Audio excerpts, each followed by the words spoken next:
ஆச்சி மசாலா. எந்த சமையலும் ருசி தேடும் ரகசியம் 20 ரூபாய். சார் வணக்கம். வணக்கம் சிவி. நம்ம மக்கள் நிறைய கேள்விகள் கேட்டிருக்காங்க. What if Indian stock market becomes next Japan market, like high valuation, excessive speculation without any growth and does not give returns for next 30 years கேட்டிருக்காங்க. ஜப்பான் மார்க்கெட் மாதிரி மாறிடுமா கேக்குறாங்க சார். இல்ல ஜப்பான் மார்க்கெட் மாதிரி ஆயிட்டால் என்ன அப்படின்றத என்ன நடக்கும் அப்படின்னு கேட்டிருக்காரு. எனக்கு தெரிஞ்சு அதுக்குள்ள வாய்ப்பு எல்லாம் நமக்கு கிடையவே கிடையாது. நம்மளோட மார்க்கெட்டும் ஜப்பான் மார்க்கெட்டும் சம்பந்தமே இல்லாத ஒரு சூழல். அவங்க டீஃப்ளேஷன் எல்லாம் தாண்டி வந்திருக்காங்க. டீஃப்ளேஷனரி எக்கானமி பல வருஷமா இருந்திருக்கக்கூடிய ஒரு பொருளாதாரம் அது. அதே போல ஒரு சிச்சுவேஷன்ல நமக்கு வர்றதுக்கான வாய்ப்பே கிடையாது. ஏன்னா நம்மளோட அட்வான்டேஜ் பாப்புலேஷன், கன்சம்ஷன், இது எல்லாமே நமக்கு பெரிய அளவில் நமக்கு இருக்கிறதாக நமக்கு புரிஞ்சு கொள்ள முடியும். சோ அது பார்த்தாலே நமக்கு தெரியும் ஜப்பான் மார்க்கெட் மாதிரி நமக்கு வராது. இரண்டாவது, வேல்யூவேஷன் ஹையா இருக்கக்கூடிய ஒரு வாய்ப்பும் நமக்கு உடனே அந்த 23 அப்படின்ற நிப்டி பி வந்தாலே நம்ம இங்க வீழ்ச்சியை ஆரம்பிக்கிறது. இது ஹிஸ்டாரிக்கல். எப்பயாவது ஒரு முறைதான் அந்த 25, 27 போன சரித்திரம் நமக்கு இருக்கிறது. பட் இது வரைக்குமே நம்ம 1994 நினைக்கிறேன் என்எஸ்சி ஆரம்பிச்சு 1994 இருந்து 2026 வரைக்கும் பாத்தீங்கன்னா ஆல்மோஸ்ட் 26+4 30 இயர்ஸ் ஹிஸ்டரி பாத்தீங்கன்னா அந்த 22, 21, 23 பி வேல்யூவேஷன் இண்டெக்ஸுக்கு வந்தாலே சந்தைக்கு ஒரு சரிவு. இப்ப கூட ஹையர் வேல்யூவேஷன் எங்க 18.5 கிட்ட 19 கிட்ட தான் இருக்கு இப்போ வேல்யூவேஷன். அந்த வேல்யூவேஷன் நமக்கு ஹைன்னு சொல்றோம். ஸோ அந்த ஹை வேல்யூவேஷன் வர்றதுக்கான வாய்ப்பும் நமக்கு ரொம்ப குறைவான ஒரு சான்ஸ் தான். ஏன்னா ஹிஸ்டாரிக்கலி அது ஆட்டோமேட்டிக்கா கரெக்ட் ஆகக்கூடிய ஒரு சூழல்ல நம்ம இருக்கிறோம். Spiral is such that markets will automatically correct. அப்புறம் வித்தவுட் எனி growth அப்படின்றது it's a long way to go. growth இல்லாமல்லாம் நம்ம for a population of 1.4 billion people அதெல்லாம் நடக்கிறதுக்கான வாய்ப்பு ரொம்ப குறைவு. ஸோ ரிட்டர்ன் வராமலாம் அடுத்த 30 வருஷம் வரப்போறது இல்லை. $4.7 trillion தான் நம்ம எக்கானமியோட சைஸே. இப்போ 30 வருஷத்துக்கு வளர்ச்சியே இல்லைன்னா நம்ம ஜிடிபி இதே லெவல்ல இருக்கணும். கொஞ்சம் யோசிச்சு பாருங்க சிபி, அது எப்படி நடக்கும்? நீ $4.7 trillion எக்கானமி அப்படியே வைத்திருக்க முடியுமா ஸ்டாக்னண்டா? இத்தனை பாப்புலேஷன் வச்சு வராது. சும்மா இருந்தாலே, அதாவது பெரிய அளவுல எதுவும் செய்யாமலே, ஒன்னும் செய்யாம இருந்தாலே ஒரு 2 to 3% growth டிஃபால்ட்டா வரும். ஏன்னா நம்ம கன்சம்ஷன் மார்க்கெட்டே அவ்வளவு பெருசு. நீங்க எக்ஸ்போர்ட், இம்போர்ட் இதெல்லாம் விட்டுருங்க. 1.4 பில்லியன் பீப்புளோடைய கன்சம்ஷன் பேட்டர்ன் வச்சு பார்த்தாலுமே நீங்க அட்லீஸ்ட் 2 to 3% growth சும்மா சர்வசாதாரணமே உங்களுக்கு வரக்கூடிய பாசிபிலிட்டி இருக்கு குட்ஸ் அண்ட் சர்வீசஸ்ல. அப்போ டெஃபினட்டா ஸ்டாக்னன்ட் ரிட்டர்ன்ஸ் அப்படின்ற கதை வராது. ஏறலாம் இறங்கலாம். பட் இந்த வளர்ச்சி இல்லாத ஒரு 30 வருஷம்லாம் நம்ம கிடைக்கிறதுக்கான வாய்ப்பு நெக்ஸ்ட் இம்பாசிபிள். அதனால அந்த கவலை எல்லாம் இவருக்கு வேண்டாம். இப்ப கூட ப்ரொஜெக்ஷன்ஸ் என்ன சொல்றாங்க, 2032 வேர்ஸ்ட் கேஸ் சினாரியோ. இது வேர்ஸ்ட் கேஸ் சினாரியோ. 2032 அப்படின்றதுதான் வேர்ஸ்ட் கேஸ் சினாரியோ. நம்ம $5.1 trillion எட்டும்ன்றது worst case scenario. Best case scenario 2027, 28. But எந்த ஒரு கணக்குல பார்த்தாலுமே ஆவரேஜா பாத்தீங்கன்னா 2028, 2029 அந்த ஒரு டைம் ஃப்ரேம்ல நம்ம $5 trillion தாண்டி இருக்க கூடும்ன்றதுதான் ஆவரேஜ். அதாவது மீடியன் ப்ரொஜெக்ஷன் அங்கதான் இருக்கிறது. So we will continue to grow. இப்போ $5 trillion இனிமே $15 trillion ஆகணும். ஏன்னா மாநில அரசுங்களே $1 trillion எக்கானமியை நடத்த போறாங்கன்றதுதான் அவங்களுடைய எய்ம். தமிழ்நாடா இருக்கட்டும், மகாராஷ்டிரா இருக்கட்டும், கர்நாடகா இருக்கட்டும், ஆந்திர பிரதேசம் இருக்கட்டும். இது 4 சேர்த்தாலும் $4 trillion. அப்போ இந்தியாவுடைய பொருளாதாரம் எங்க இருக்கும்ன்றது நினைச்சு பாருங்க. அப்படி இருக்கும்போது 30 வருஷத்துக்கான பிளாட் வளர்ச்சி இல்ல வளர்ச்சி இல்லாத ஒரு சூழல்லாம் சத்தியமா நெக்ஸ்ட் இம்பாசிபிள் தான். ஸோ அந்த கவலையை இவருக்கு வேண்டாம்ன்றதுதான். அந்த மாதிரி ஒரு சிச்சுவேஷன் நமக்கு வராது என்பதுதான் என்னோட பதிலாக இருக்கு. பரத்ங்கிற நேயர் if the RBI increase the interest rate, banks will earn more interest income during the year and annual profit will increase significantly. So if it happens, will banking stocks and ETF give higher return than bonds அப்படின்னு கேட்டிருக்காருங்க. Okay, interest rate அப்படின்றது ஏற்றும் போது ஒரு அரசாங்கத்துடைய central bank அல்லாத பொருளாதாரத்துடைய central bank interest rate ஏற்றும் பொழுது அது சும்மா ஏற்ற மாட்டாங்க. இன்ட்ரெஸ்ட் ரேட் ஏற்றும் போது அந்த எக்கானமியில, அந்த பொருளாதாரத்துல ஒரு பிரச்சனை இருக்குன்னு சொல்லாம சொல்லுகின்ற இல்ல சொல்லிட்டு செய்கின்ற ஒரு செயல் தான். எப்போ இன்ட்ரெஸ்ட் ரேட் ஏற்றுவாங்கன்னு கவனிங்க. பண வீக்கம் இருக்கும் பொழுதுதான் இன்ட்ரெஸ்ட் ரேட் கூடும். பண வீக்கம் குறையும் பொழுது இன்ட்ரெஸ்ட் ரேட் குறைப்பாங்க. இதுதான் நார்மல் சைக்கிள். சும்மா நம்ம போற போக்குல இன்ட்ரெஸ்ட் ரேட் ஏற்றுதுன்றது நடக்கிறதுக்கான வாய்ப்பு ரொம்ப குறைவு. ஸோ ஆர்பிஐ ரேட்டை இன்க்ரீஸ் பண்ணும்போது ஃபர்ஸ்ட் நம்ம புரிஞ்சுக்க வேண்டியது, நம்ம பொருளாதாரத்துல பண வீக்கம் கூடி இருக்கிறது இல்ல இன்க்ரீஸ் ஆகிருக்கிறதுன்னு அர்த்தம். பண வீக்கம் இன்க்ரீஸ் ஆகும்போது இன்ட்ரெஸ்ட் ரேட் ஏற்றும் போது நீங்க ஒண்ணு புரிஞ்சுக்கோங்க, கார்பரேட் பாரோயிங் குறையும், ரீட்டைல் பாரோயிங் குறையும். இது வரைக்கும் கொடுத்திருக்கக்கூடிய கடனை மட்டும்தான் கொஞ்சம் ரீசெட் பண்ண முடியுமாவே ஒழிய பெரிய அளவுல அந்த டைம்ல பாரோயிங் குறையும். ஸோ அப்படி குறையும் பொழுது கிரெடிட் ஆஃப் டேக் வந்து கொஞ்சம் ஸ்லோ ஆகும். அதனால பெரிய அளவுல ஒரு வளர்ச்சி வருகின்ற ஒரு சூழல்லாம் அந்த சீசன்ல வந்து கிடைக்காது.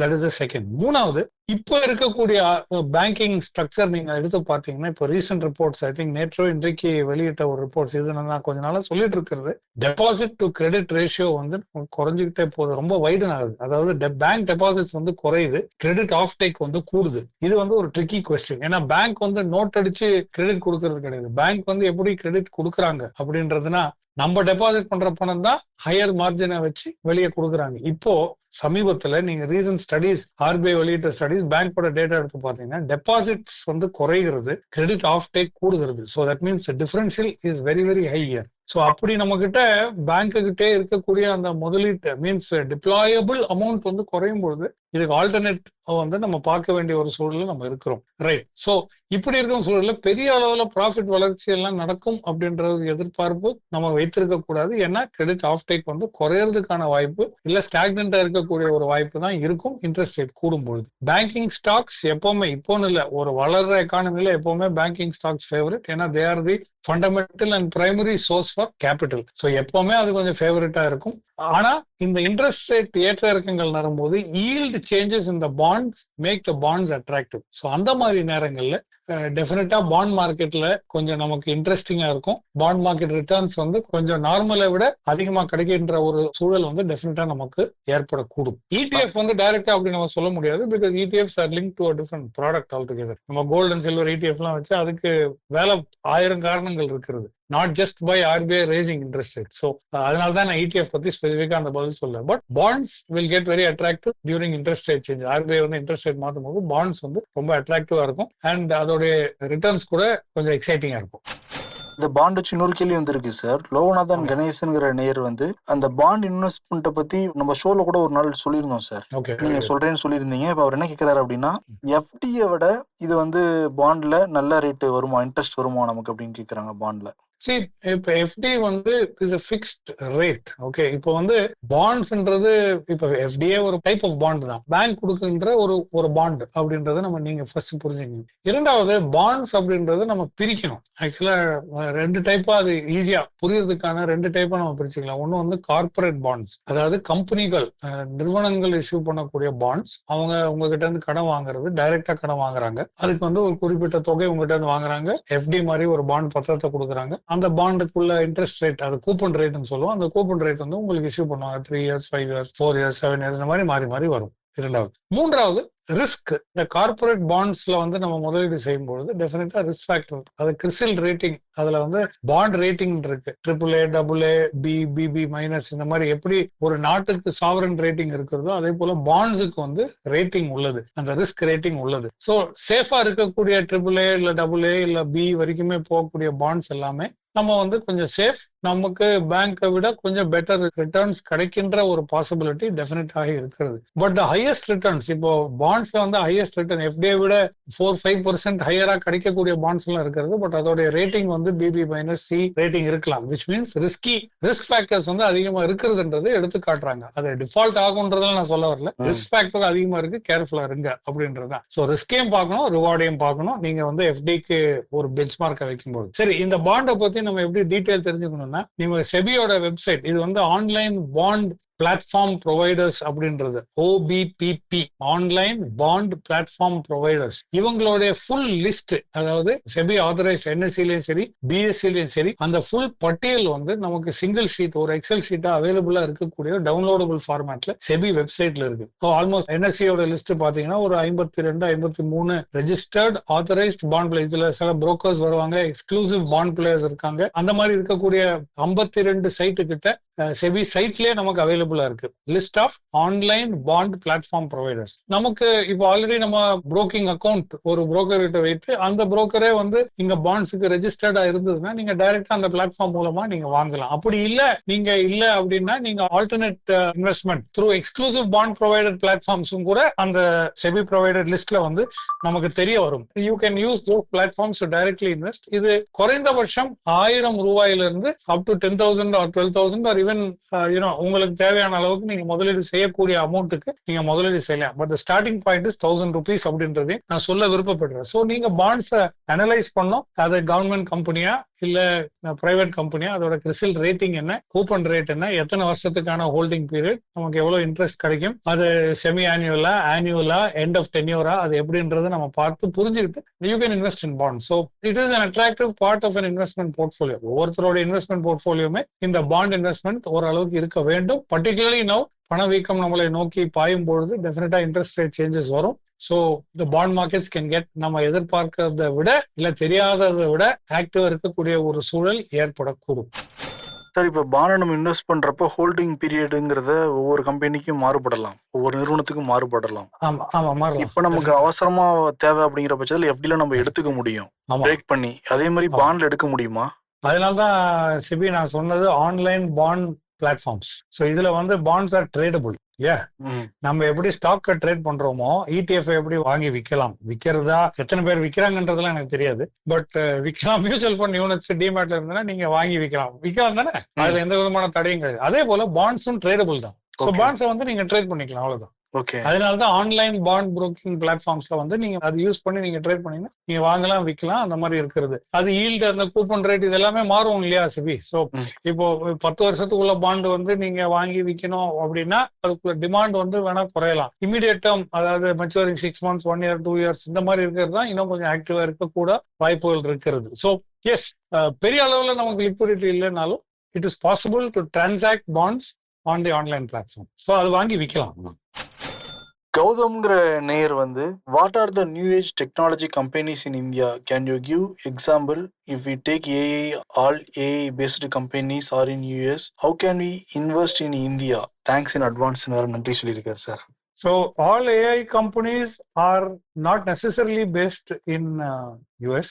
நிறைய கம்பெனிஸ் வந்து US பேஸ்ட் தான். பட் நிறைய இது தாய்வான்ல இருக்கு, சவுத் கொரியா இருக்கு. அது சிப் மேனுஃபேக்சர். ஏன்னா AI யூனிவர்ஸ், அந்த ஈகோ சிஸ்டம் வந்து பிரேக் டவுன் பண்ணும் சிவி. நம்ம வந்து AI அதான் இந்தியால இருந்தால் இதுதான் ஒரு பிரச்சனையாக நான் பார்க்கிறேன். நம்ம ஸ்டாக் மார்க்கெட்ல எல்லாம் ஐடி செக்டர் அப்படின்னு சொல்றோம். ஐ திங்க் நேத்து முந்தினமும் நம்ம இது பேசணும். எல்லாமே ஐடி செக்டர் தான். அதாவது BPO KPO இருந்தாலும் சரி, ஐடி எனேபிள் சர்வீசஸா இருந்தாலும் சரி, TCS HCL விப்ரோ, இது எல்லாமே ஐடி தான். பிளஸ் ஏஐல வேலை செய்யற கம்பெனி இல்ல AI நோக்கி செய்யற கம்பெனி, அதையும் எல்லாம் பிராட் பேஸ்ட் ஐடி செக்டர் தான் சொல்றோம். கரெக்ட் தானே?